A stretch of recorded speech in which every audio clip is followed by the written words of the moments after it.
இன்னைக்கு வீட்டில் இருக்கிற சாப்பாட்டு அரிசியை வச்சு எக் ஃப்ரைட் ரைஸ் பண்ண போறீங்க. வாங்க எப்படி செய்யலாம்னு பார்க்கலாம். ஃபர்ஸ்ட் சாதத்தை வடிச்சு இந்த மாதிரி ஒரு தட்டுல பரப்பி அதை அப்படியே உணர வச்சிருங்க.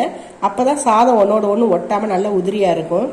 இப்போ இதுக்கு தேவையான வெங்காயம், முட்டைக்கோஸ், கொடமிளகா இதை நறுக்கி வச்சுக்கோங்க.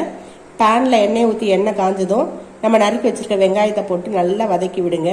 வெங்காயம் இந்த அளவுக்கு வதங்கினதும் ஒரு டீஸ்பூன் இஞ்சி பூண்டு பேஸ்ட் போட்டுட்டு நம்ம நறுக்கி வச்சிருக்கிற முட்டைக்கோசையும் அதில் சேர்த்து போட்டு நல்லா வதக்கி விடுங்க. முட்டைக்கோசு ஒரு நிமிஷம் வதங்கினதும் நம்ம நறுக்கி வச்சிருக்கிற அந்த கொடைமிளகாயும் அதில் போட்டு நல்லா வதக்கி விடுங்க. ஸ்டவ்வை மீடியம் ஃப்ளேமில் வச்சு வதக்குங்க. கொஞ்சம் கூட தண்ணி சேர்த்துறாதீங்க, அதில் இருக்க எண்ணெயிலேயே அது வதங்கட்டும். இப்போ இதுக்கு தேவையான உப்பு, ஒரு டீஸ்பூன் தனி மிளகா பொடி சேர்த்து அதை நல்லா வதக்கி விடுங்க.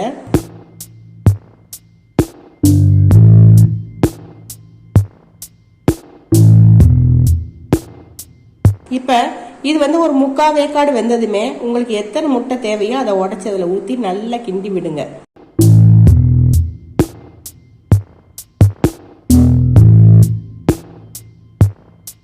முட்டையில கொஞ்சம் கூட ஈரம் இல்லாம உதிரியா வெந்ததுமே அதோட சோயா சாஸ் அப்படி இல்லை அப்படின்னாக்கா டொமேட்டோ சாஸ் ரெண்டுல ஏதாவது ஒரு சாஸ் சேர்த்துட்டு ஒரு டீஸ்பூன் பெப்பர் பொடியை போட்டு நல்லா கிளறி விடுங்க.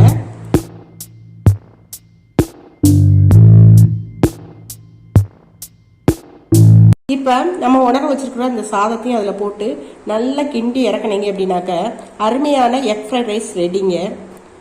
உங்களுக்கு ஹோட்டல் டேஸ்ட் தான் வேணும் அப்படின்னாக்க நீங்கள் சமைக்கிறப்ப ஒரு பிஞ்ச் அளவு அஜினோமோட்டோ சேர்த்துட்டீங்க அப்படின்னாக்க ஹோட்டலில் கிடைக்கிற அதே எக் ஃப்ரைட் ரைஸ் டேஸ்ட் வந்துருங்க.